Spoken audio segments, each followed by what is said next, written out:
வந்தேன்.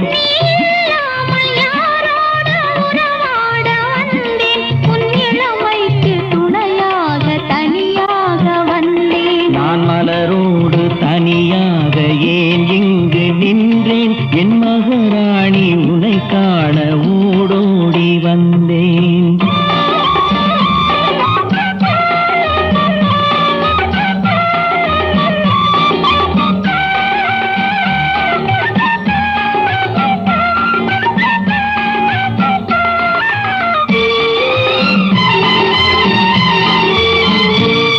நீ வருகின்ற வழி மீது யார் உன்னை கண்டார்? உன் வளை கொஞ்சம் கை மீது பரிசென்ன தந்தார்? நீ வருகின்ற